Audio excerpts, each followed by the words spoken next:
Good morning all. ഇന്നത്തെ നമ്മളുടെ topic എന്ന് പറയുന്നത് നമ്മൾ SBUs വെച്ചിട്ടാണ് സ്റ്റാർട്ട് ചെയ്യുന്നത്. SBU strategic business unit.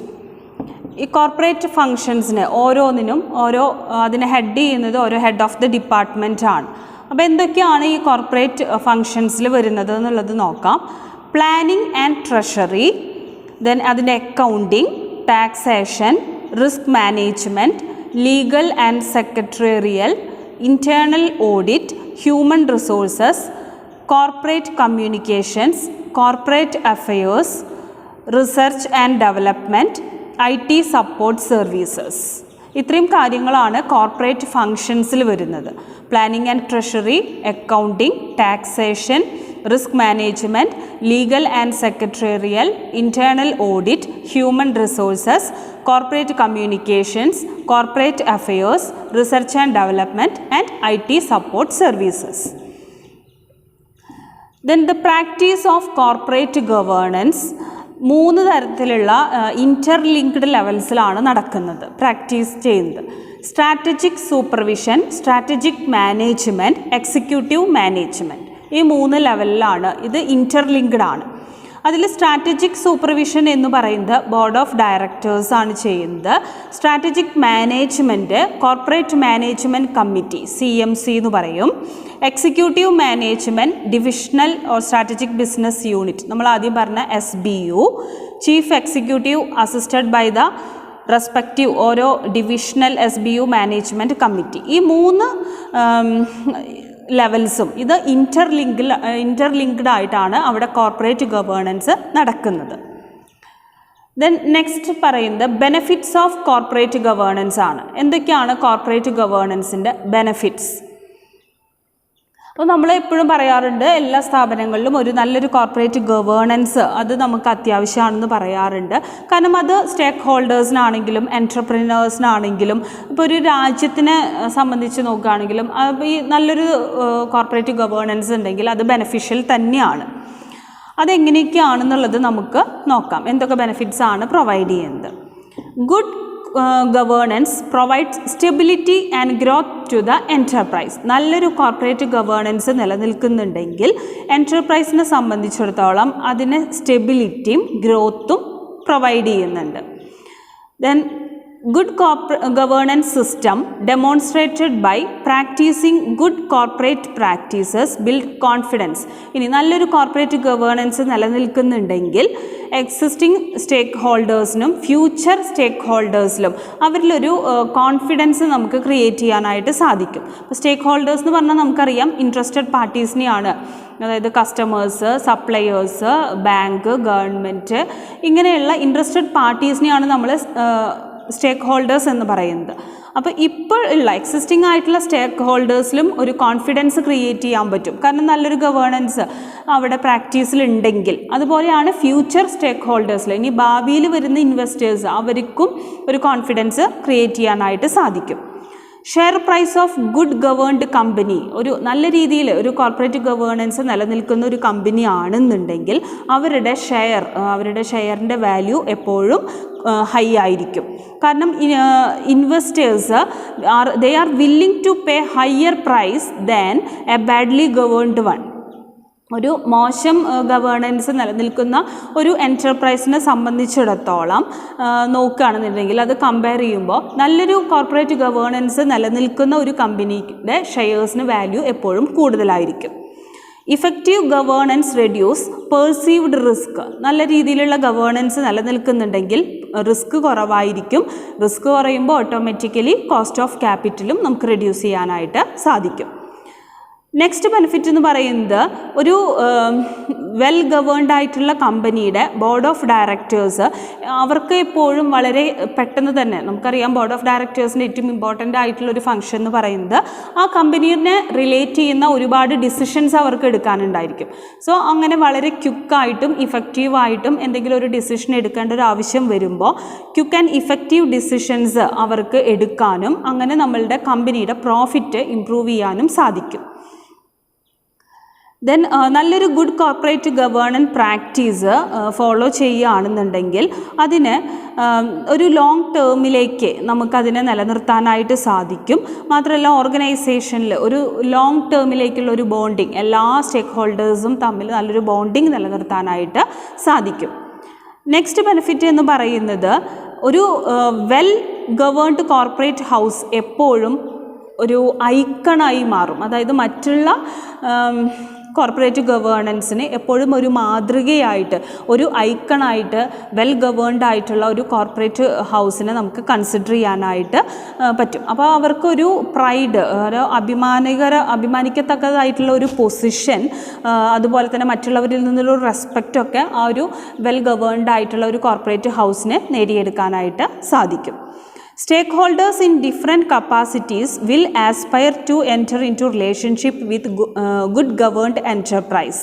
അപ്പോൾ പല സ്റ്റേക്ക് ഹോൾഡേഴ്സിനും അവർക്ക് എപ്പോഴും ഒരു നല്ല ഗുഡ് ഗവേൺഡ് ആയിട്ടുള്ള എൻ്റർപ്രൈസിൽ ആയിട്ടൊരു നല്ല റിലേഷൻഷിപ്പ് നിലനിർത്താനായിട്ട് അവർക്ക് ഇഷ്ടമാണ്. IPO means initial public offering.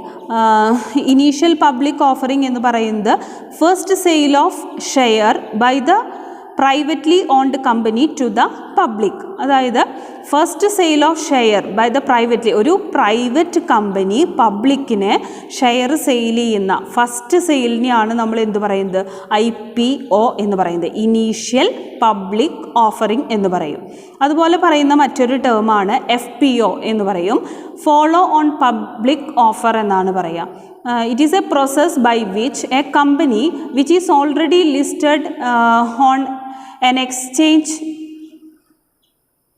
issues need shares in the investor or the existing shareholders, usually the promoters. അപ്പോൾ IPO എന്നും FPO എന്ന് പറയുന്നത് ഒരു കമ്പനി എക്സ്ചേഞ്ചിൽ ഓൾറെഡി ലിസ്റ്റ് ചെയ്യപ്പെട്ടിട്ടുള്ളത് പുതിയ ഷെയർസ് ഇൻവെസ്റ്റേഴ്സിനോ അല്ലെങ്കിൽ എക്സിസ്റ്റിംഗ് ഷെയർ ഹോൾഡേഴ്സിനോ പ്രൊമോട്ടേഴ്സിനോ ഒക്കെ കൊടുക്കുന്നതിനെയാണ് ഫോളോ ഓൺ പബ്ലിക് ഓഫർ അല്ലെങ്കിൽ FPO എന്ന് പറയുന്നത്. IPOസും FPOസും അങ്ങനെയുള്ള കമ്പനി, ഗുഡ് ഗവേൺഡ് ആയിട്ടുള്ള ഒരു കമ്പനിയുടെ IPOസും FPOസും എപ്പോഴും ഭയങ്കര ഡിമാൻഡായിരിക്കും. സോ ഇത്രയും ബെനഫിറ്റ്സ് ആണ് നമ്മൾ സാധാരണ പറയുന്നത്. ഇനി ഇതല്ലാതെ മറ്റ് ചില കോർപ്പറേറ്റ് കുറച്ചും കൂടെ ഒരു അഡ്വാൻറ്റേജ് കൊടുക്കുന്നുണ്ട് അവരുടെ ഓപ്പറേഷണൽ പെർഫോമൻസിൽ. അത് ഏതൊക്കെയാണെന്നുള്ളത് നമുക്ക് നോക്കാം. It improve strategic thinking at the top by inducting independent directors. അപ്പോൾ ടോപ്പ് ലെവലിൻ്റെ സ്ട്രാറ്റജിക് തിങ്കിങ്ങിനെ ഇമ്പ്രൂവ് ചെയ്യാനായിട്ട് സാധിക്കും. അതെങ്ങനെയാണ് ടോപ്പ് ലെവലിൻ്റെ സ്ട്രാറ്റജിക് തിങ്കിങ്ങിനെ നമുക്ക് ഇമ്പ്രൂവ് ചെയ്യാനായിട്ട് സാധിക്കുന്നത്? By inducting independent directors. അതായത് കുറച്ചും കൂടെ എക്സ്പീരിയൻസും അതുപോലെ തന്നെ പുതിയ പുതിയ ഐഡിയാസൊക്കെ കൊണ്ടുവരാൻ പറ്റുന്ന ഇൻഡിപെൻഡൻ്റ് ആയിട്ടുള്ള ഡയറക്ടേഴ്സിനെ നമ്മളതിൽ ഉൾപ്പെടുത്തിക്കൊണ്ടാണ് നമുക്ക് എന്ത് ചെയ്യാൻ പറ്റുന്നത്, ടോപ്പ് ലെവൽസിൻ്റെ സ്ട്രാറ്റജിക് തിങ്കിങ് ഇമ്പ്രൂവ് ചെയ്യാനായിട്ട് സാധിക്കുന്നത്. It will help the management to monitor the risk of the firm face globally. അപ്പോൾ ഗ്ലോബലി ഒരു ഫേം ഫേസ് ചെയ്യുന്ന എല്ലാ റിസ്കുകളിനെയും മോണിറ്റർ ചെയ്യാൻ മാനേജ്മെൻറ്റിനെ സഹായിക്കുന്നുണ്ട്. It makes clear the responsibility of senior management and directors by carefully articulating the decision making process. അപ്പോൾ senior മാനേജ്മെൻറ്റിനും ഡയറക്ടേഴ്സിനും അവരുടെ responsibilities എന്താണെന്നുള്ളത് വളരെ ക്ലിയറായിട്ട് മനസ്സിലാക്കി കൊടുക്കുന്നുണ്ട് അവരുടെ ഡിസിഷൻ മേക്കിംഗ് പ്രോസസ്സിൽ കൂടെ. It assures the integrity of financial റിപ്പോർട്ട്സിൻ്റെ ഇൻറ്റഗ്രിറ്റി, ദാറ്റ് മീൻസ് സത്യസന്ധത, അതിൻ്റെ റിലയബിലിറ്റി ഉറപ്പുവരുത്തുന്നുണ്ട്. It give importance for EVA means economic value addition എന്നാണ് പറയുന്നത്. അതൊരു മെഷറാണ്. EVA എന്ന് പറയുന്നത് ഇറ്റ് ഈസ് എ മെഷർ. ഒരു കമ്പനിയുടെ ഫിനാൻഷ്യൽ പെർഫോമൻസിൻ്റെ ഒരു മെഷറിനെയാണ് നമ്മൾ ഇക്കണോമിക് വാല്യൂ അഡീഷൻ എന്ന് പറയുന്നത്. സോ EVAക്ക് ഇമ്പോർട്ടൻസ് കൊടുക്കുന്നുണ്ട്. അതായത് നെറ്റ് പ്രോഫിറ്റ് ഇംപ്രൂവ് ചെയ്യുക എന്നുള്ളതിനെക്കാട്ടിലും അതിൻ്റെ പെർഫോമൻസ് മെഷറിങ്ങിന് ഇമ്പോർട്ടൻസ് കൊടുക്കുന്നുണ്ട് എന്നാണ് പറയുന്നത്. സോ നമ്മുടെ കോർപ്പറേറ്റ് ഗവേണൻസിൻ്റെ ബെനിഫിറ്റ്സിനെ പറ്റി പറയുകയാണെങ്കിൽ നല്ലൊരു ഗവേണൻസ് ഒരു എൻ്റർപ്രൈസിന് സ്റ്റെബിലിറ്റിയും ഗ്രോത്തും പ്രൊവൈഡ് ചെയ്യുന്നുണ്ട്. ദെൻ ഇറ്റ് പ്രൊവൈഡ്സ് കോൺഫിഡൻസ്, അത് എക്സിസ്റ്റിംഗ് സ്റ്റേക്ക് ഹോൾഡേഴ്സിനും ഫ്യൂച്ചർ സ്റ്റേക്ക് ഹോൾഡേഴ്സിനും കോൺഫിഡൻസ് കൊടുക്കുന്നുണ്ട്. ദെൻ അങ്ങനെയുള്ള ഒരു ഗുഡ് ഗവേൺഡ് ആയിട്ടുള്ള ഒരു എൻ്റർപ്രൈസിൻ്റെ ഷെയർ പ്രൈസ് എപ്പോഴും ഹൈ ആയിരിക്കും. കാരണം ഒരു മോശം ഗവേൺഡ് ആയിട്ടുള്ള ഒരു എൻ്റർപ്രൈസിനെക്കാട്ടിലും കൂടുതൽ പ്രൈസ് കൊടുക്കാൻ എപ്പോഴും ഇൻവെസ്റ്റേഴ്സ് വില്ലിങ് ആണ്. ദെൻ നെക്സ്റ്റ് വൺ പറയുന്നത് റിസ്കുകൾ റെഡ്യൂസ് ചെയ്യാനും അങ്ങനെ കോസ്റ്റ് ഓഫ് ക്യാപിറ്റൽ റെഡ്യൂസ് ചെയ്യാനും സാധിക്കുന്നുണ്ട്. ബോർഡ് ഓഫ് ഡയറക്ടേഴ്സിന് വളരെ ക്വിക്കായിട്ടും ഇഫക്റ്റീവായിട്ടുള്ള ഡിസിഷൻസ് എടുക്കാനും അങ്ങനെ കമ്പനിയുടെ പ്രോഫിറ്റ് ഇമ്പ്രൂവ് ചെയ്യാനും സഹായിക്കും. നല്ലൊരു കോർപ്പറേറ്റ് ഗവേണൻസ് പ്രാക്ടീസ് നമ്മൾ അഡോപ്റ്റ് ചെയ്യുകയാണെന്നുണ്ടെങ്കിൽ അത് നമുക്ക് ലോങ് ടേമിലേക്ക് നമ്മളെ സസ്റ്റെയിൻ ചെയ്യാനായിട്ട് സഹായിക്കുന്നുണ്ട്. ദെൻ നെക്സ്റ്റ് വൺ പറയുന്നത് ഒരു വെൽ ഗവേൺഡ് കോർപ്പറേറ്റ് ഹൗസ് എപ്പോഴും ഒരു ഐക്കണായി മാറുകയാണ് ചെയ്യുന്നത്. നമുക്കൊരു അഭിമാനിക്കാവുന്ന ഒരു പൊസിഷൻ അല്ലെങ്കിൽ മറ്റുള്ളവരിൽ നിന്നൊരു റെസ്പെക്റ്റ് കിട്ടുന്ന ഒരു പൊസിഷനിൽ നമ്മളെ എത്തിക്കും. സ്റ്റേക്ക് ഹോൾഡേഴ്സ്, പലതരത്തിലുള്ള സ്റ്റേക്ക് ഹോൾഡേഴ്സ് ഉണ്ട്. അവർക്ക് ഗുഡ് ഗവേൺഡ് എൻ്റർപ്രൈസുമായിട്ട് നല്ലൊരു റിലേഷൻഷിപ്പിലാവാൻ സഹായിക്കും. അതിൻ്റെ IPOസും അതിൻ്റെ FPOസും അങ്ങനെയുള്ള കമ്പനീസിൻ്റെ IPOസും FPOസും ഒക്കെ എപ്പോഴും ഒരുപാട് ഡിമാൻഡുള്ളതാണ്. പിന്നെ ഇതല്ലാതെ പറഞ്ഞ ബെനിഫിറ്റ്സ് എന്ന് പറയുന്നത് ടോപ്പ് ലെവലിൻ്റെ സ്ട്രാറ്റജിക് തിങ്കിങ് ഇമ്പ്രൂവ് ചെയ്യാനായിട്ട് സാധിക്കും. ബൈ ഇൻഡക്റ്റിംഗ് ഇൻഡിപെൻഡൻറ്റ് ഡയറക്ടേഴ്സിന്, അതായത് ഒരുപാട് എക്സ്പീരിയൻസൊക്കെ ഉള്ള പുതിയ ഐഡിയാസൊക്കെ കൊണ്ടുവരാൻ സാധിക്കുന്ന ഇൻഡിപെൻഡൻറ്റ് ഡയറക്ടേഴ്സിനെയും കൂടെ ഇൻക്ലൂഡ് ചെയ്തുകൊണ്ട്. ദെൻ നെക്സ്റ്റ് വൺ പറയുന്നത് ഒരു ഫേമിനെ അതിന് ഗ്ലോബലി അതിൻ്റെ റിസ്കുകളിനൊക്കെ ഫേസ് ചെയ്യാനായിട്ട് മാനേജ്മെൻറ്റിനെ സഹായിക്കുന്നുണ്ട്. സീനിയർ മാനേജ്മെൻറ്റിനും ഡയറക്ടേഴ്സിനും അവരുടെ റെസ്പോൺസിബിലിറ്റീസ് ക്ലിയറായിട്ട് മനസ്സിലാക്കി കൊടുക്കുന്നുണ്ട്. ഫിനാൻഷ്യൽ റിപ്പോർട്ടിൻ്റെ ഇൻറ്റഗ്രിറ്റി അഷ്യൂർ ചെയ്യുന്നുണ്ട്. Then EVA means economic value edition, അതൊരു കമ്പനിയുടെ ഫിനാൻഷ്യൽ പെർഫോമൻസിനെ ചെയ്യുന്നൊരു മെഷർമെൻ്റാണ്. അതിനാണ് കൂടുതൽ ഇമ്പോർട്ടൻസ് കൊടുക്കുന്നത് rather than or increasing the net profit increase ചെയ്യുന്നതിനേക്കാട്ടിലും കൂടുതൽ ഇമ്പോർട്ടൻസ് കൊടുക്കുന്നത് അതിൻ്റെ EVAക്കാണ്. ഇക്കണോമിക് വാല്യൂ അഡീഷനാണ് കൂടുതൽ ഇമ്പോർട്ടൻസ് കൊടുക്കുന്നത്. നെക്സ്റ്റ് നമ്മൾ ഡിസ്കസ് ചെയ്യാൻ പോകുന്നത് ബോർഡ് കമ്മിറ്റീസ് ആൻഡ് ഫങ്ഷൻസ് ആണ്. അപ്പോൾ പലതരത്തിലുള്ള ബോർഡ് കമ്മിറ്റീസ് ഉണ്ട്, അതിൻ്റെ ഫങ്ഷൻസും ഉണ്ട്. ഇനി അതാണ് നമ്മൾ ഡീറ്റെയിൽഡ് ആയിട്ട് ഡിസ്കസ് ചെയ്യാൻ പോകുന്നത്. ഒരു എസ്സേക്ക് സ്കോപ്പുള്ളൊരു ക്വസ്റ്റ്യനാണ്.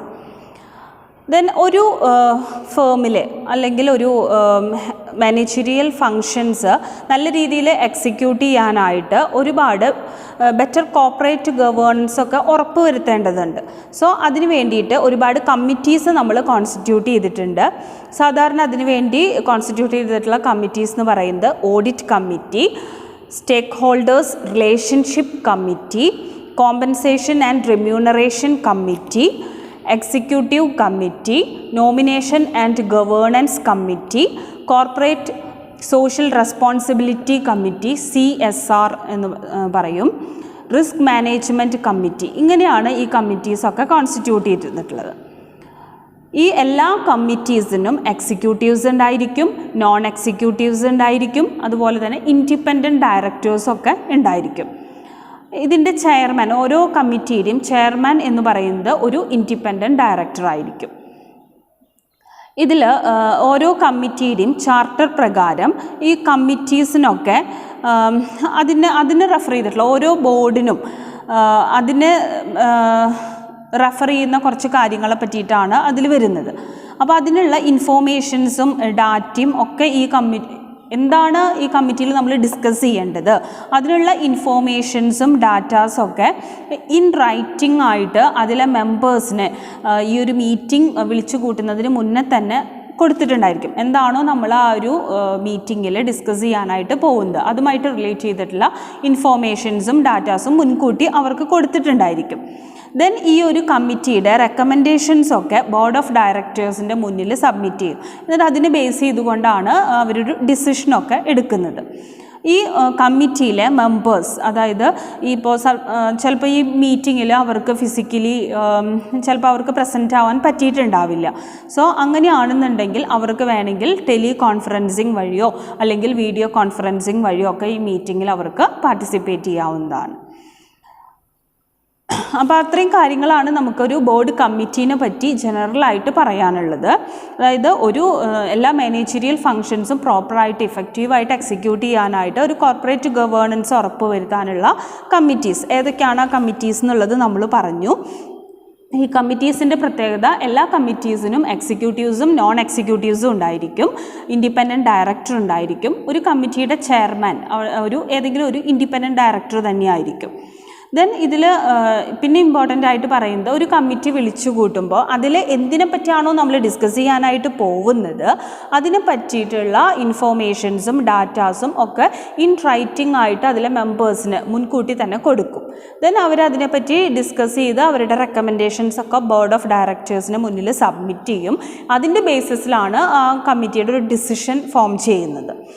സോ ഏതെങ്കിലും മെമ്പേഴ്സിന് ഫിസിക്കലി ഈ ഒരു മീറ്റിങ്ങിൽ പാർട്ടിസിപ്പേറ്റ് ചെയ്യാൻ പറ്റുന്നില്ലെങ്കിൽ അവർക്ക് ടെലി കോൺഫറൻസിങ് വഴിയോ അല്ലെങ്കിൽ വീഡിയോ കോൺഫറൻസിങ് വഴിയോ അതിൽ പാർട്ടിസിപ്പേറ്റ് ചെയ്യാവുന്നതാണ്. അപ്പം ഇനി നമുക്ക് ഏതൊക്കെയാണ് കമ്മിറ്റീസ് എന്നുള്ളത് നമുക്ക് ചെക്ക് ചെയ്യാം. ആദ്യത്തെ കമ്മിറ്റി എന്ന് പറയുന്നത് ഓഡിറ്റ് കമ്മിറ്റിയാണ്.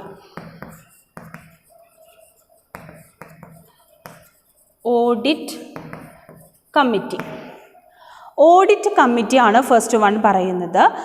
ദെൻ ഓഡിറ്റ് കമ്മിറ്റിയിൽ എക്സ്റ്റേണൽ ഓഡിറ്റേഴ്സിൻ്റെ ഒരു റിലേഷൻഷിപ്പിനെയാണ് ഇവിടെ അവർ റിവ്യൂ ചെയ്യുന്നത്. എന്തിനു വേണ്ടിയിട്ടാണെന്ന് വെച്ച് കഴിഞ്ഞാൽ ഒരു കമ്പനിയുടെ ഫിനാൻഷ്യൽ സ്റ്റേറ്റ്മെൻറ്റിൻ്റെ ക്വാളിറ്റീനെയാണ് ഇവിടെ ഇവാലുവേറ്റ് ചെയ്യപ്പെടുന്നത്.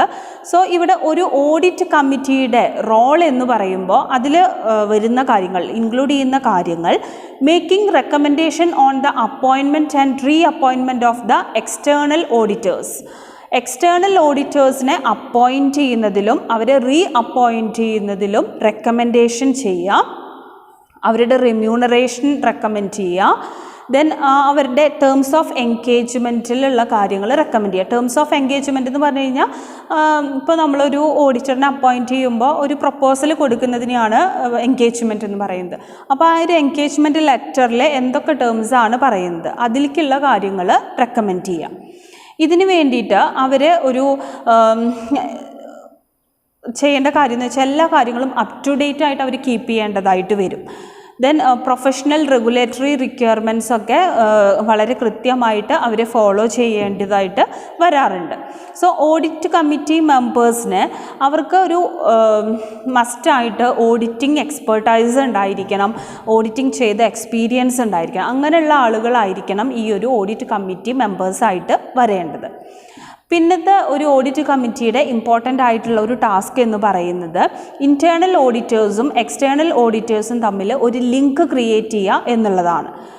ബോർഡ് ഓഫ് ഡയറക്ടേഴ്സിന് വേണ്ടി ഓഡിറ്റ് കമ്മിറ്റി ഇൻറ്റേർണൽ ഓഡിറ്റേഴ്സിൽ നിന്നും റിപ്പോർട്ട് ആക്സെപ്റ്റ് ചെയ്യും. ദെൻ അവിടെ ഒരു എക്സ്റ്റേണൽ ഓഡിറ്റേഴ്സുമായിട്ട് ഒരു റിലേഷൻഷിപ്പ് ക്രിയേറ്റ് ചെയ്ത് ദെൻ അത് ബോർഡ് ഓഫ് ഡയറക്ടേഴ്സിൻ്റെ മുന്നിൽ പ്ലേസ് ചെയ്യുക. അതായത് ഫർദർ പ്രൊസീഡിങ്സിന് വേണ്ടി ബോർഡ് ഓഫ് ഡയറക്ടേഴ്സിൻ്റെ മുന്നിൽ സബ്മിറ്റ് ചെയ്യുകയാണ് ചെയ്യുന്നത്.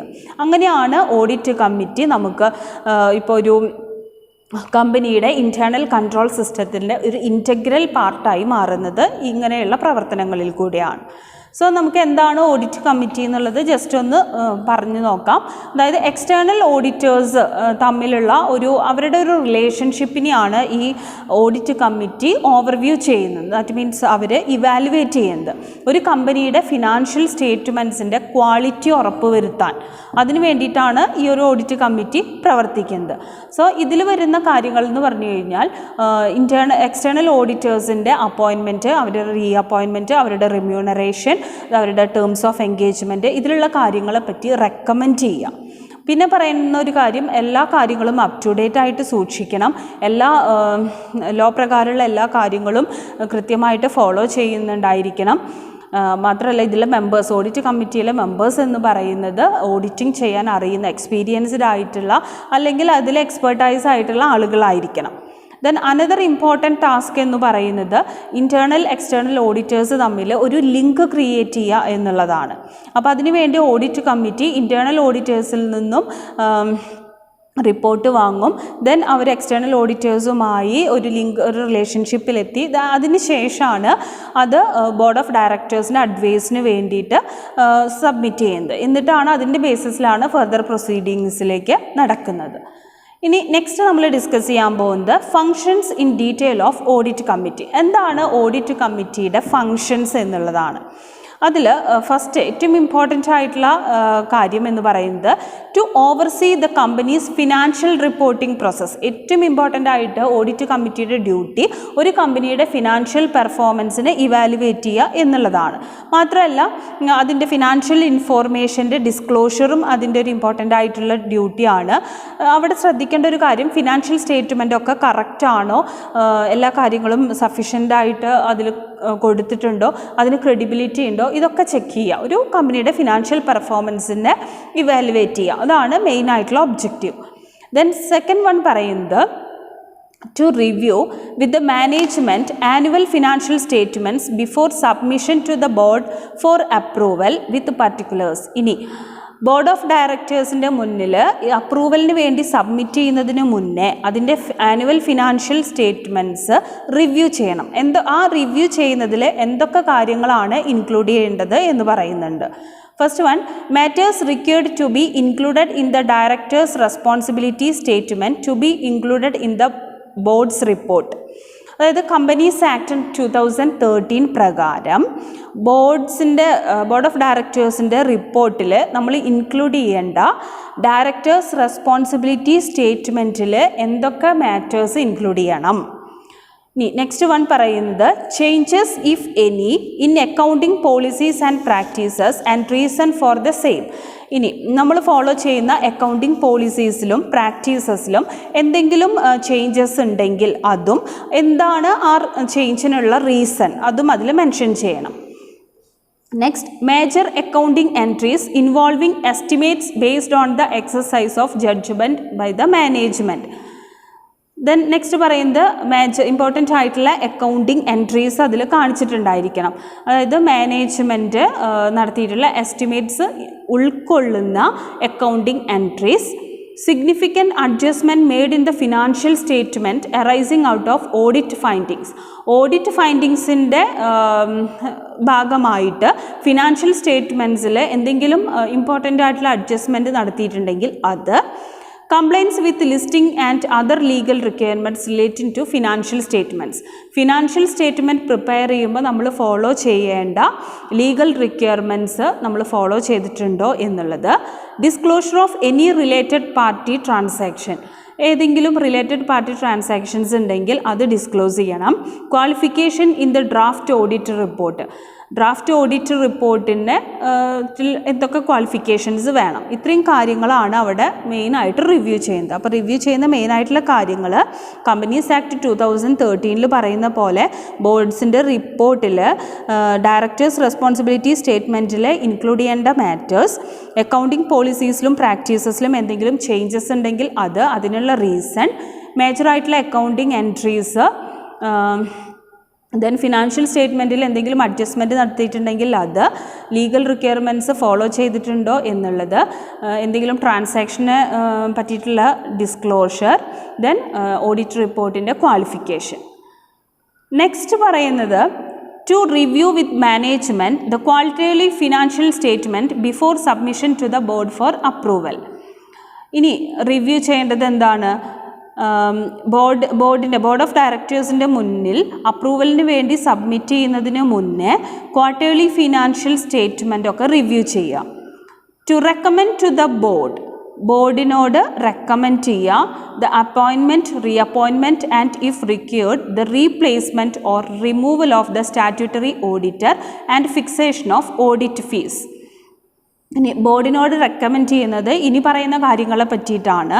ഒരു സ്റ്റാറ്റ്യൂട്ടറി ഓഡിറ്ററുടെ അപ്പോയിൻമെൻറ്റ്, അവരുടെ റീഅപ്പോയിൻമെൻറ്റ്, ഇനി അവരെ റീപ്ലേസ് ചെയ്യണമെങ്കിൽ അത്, അവരെ റിമൂവ് ചെയ്യണമെങ്കിൽ അങ്ങനെയുള്ള കാര്യങ്ങൾ, പിന്നെ അവരുടെ ഓഡിറ്റ് ഫീസ്, ഈ കാര്യങ്ങളെ പറ്റി ബോർഡിന് റെക്കമെൻഡേഷൻ കൊടുക്കുക.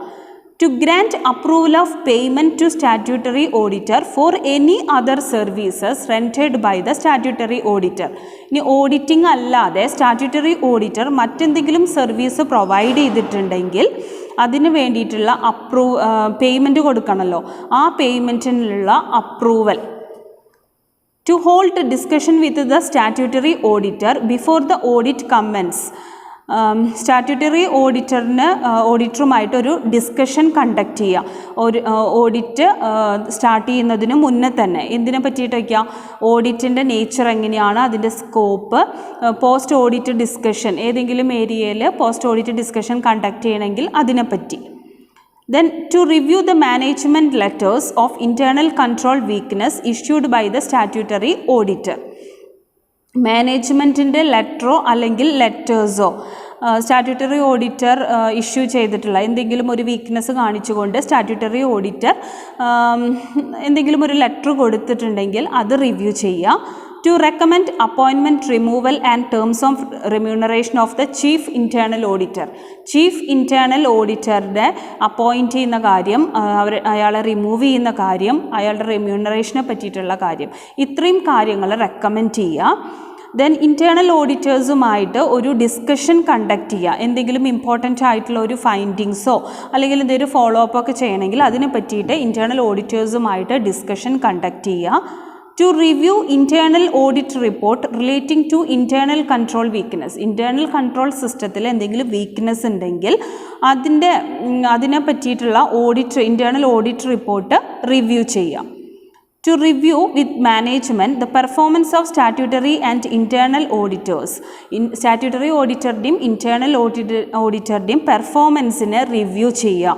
ഇൻറ്റേർണൽ കൺട്രോൾ സിസ്റ്റത്തിൻ്റെ ആഡ്വക്കസി എത്രത്തോളം അതിൻ്റെ ആവശ്യകത ഉണ്ട് ഇതൊക്കെ റിവ്യൂ ചെയ്യുക. To review adequacy of internal audit function. Internal audit functionൻ്റെ adequacy റിവ്യൂ ചെയ്യുക.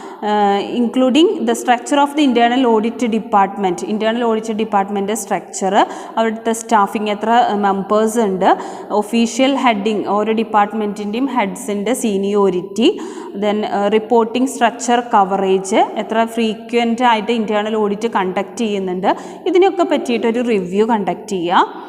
To review the findings of any internal investigation by the internal auditors. Internal auditors നടത്തിയിട്ടുള്ള internal investigationൽ എന്തെങ്കിലും ഒരു ഫൈൻഡിങ്സ് അവർ കണ്ടെത്തിയിട്ടുണ്ടായിരിക്കും. ആ ഫൈൻഡിങ്സിനെ റിവ്യൂ ചെയ്യുക. അതായത് ഏതെങ്കിലും തരത്തിലുള്ള ഫ്രോഡോ അല്ലെങ്കിൽ സസ്പെക്റ്റുകളോ ഒക്കെ ഉണ്ട്, അല്ലെങ്കിൽ ഇറഗുലാരിറ്റി, ഓഡിറ്റിങ്ങിൽ ഇറഗുലാരിറ്റി വന്നിട്ടുണ്ട്, ഫെയിലിയർ വന്നിട്ടുണ്ട്, നമ്മളുടെ ഇൻറ്റേർണൽ കൺട്രോൾ സിസ്റ്റത്തിൽ എന്തൊക്കെയോ പ്രശ്നങ്ങളൊക്കെ ഉണ്ട് എന്ന് തോന്നുകയാണെന്നുണ്ടെങ്കിൽ അങ്ങനെയുള്ള കാര്യങ്ങളെ പറ്റിയിട്ട് ഇൻവെസ്റ്റിഗേഷൻ നടത്തി അതിൻ്റെ ഫൈൻഡിങ്സിനെ റിവ്യൂ ചെയ്യാം. ദെൻ അതിനുശേഷം അത് ബോർഡ് ഓഫ് ഡയറക്ടേഴ്സിന് റിപ്പോർട്ട് ചെയ്യാം. To review the management discussion and analysis of financial condition and results of operation. മാനേജ്മെൻറ്റുമായിട്ട് ഡിസ്കഷൻസ് നടത്തുന്ന ഡിസ്കഷൻ, ഫിനാൻഷ്യൽ കണ്ടീഷനും അവിടുത്തെ ഓപ്പറേഷൻസിനെ പറ്റിയിട്ടുമൊക്കെയുള്ള റിവ്യൂ, അവർ ഡിസ്കസ് ചെയ്തതിൻ്റെ റിവ്യൂ കണ്ടക്ട് ചെയ്യുക. Then to review the statement of significant related parties transaction submitted by management. അടുത്തത് ചെയ്യുന്നത് പാർട്ടി ട്രാൻസാക്ഷൻസിൻ്റെ എന്തെങ്കിലും സ്റ്റേറ്റ്മെൻറ്റ്സിന് റിവ്യൂ ചെയ്യുക. മാനേജ്മെൻറ്റ് സബ്മിറ്റ് ചെയ്തിട്ടുള്ള statement of significant related party ട്രാൻസാക്ഷൻസിനെ റിവ്യൂ ചെയ്യുക. Approval or any subsequent modification of transaction of the company with the related party. എന്തെങ്കിലും റിലേറ്റഡ് പാർട്ടീസുമായിട്ട് നടത്തിയിട്ടുള്ള ട്രാൻസാക്ഷനെ എന്തെങ്കിലും മോഡിഫിക്കേഷൻസ് നടത്തുകയോ അല്ലെങ്കിൽ അതിന് അപ്രൂവൽ കൊടുക്കുകയൊക്കെ ചെയ്യുക. To review substantial defaults in the payment to the depositors.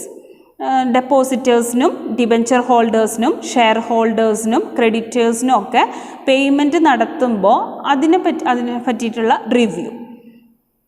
To develop a policy on the engagement of statutory auditors for non-audit service.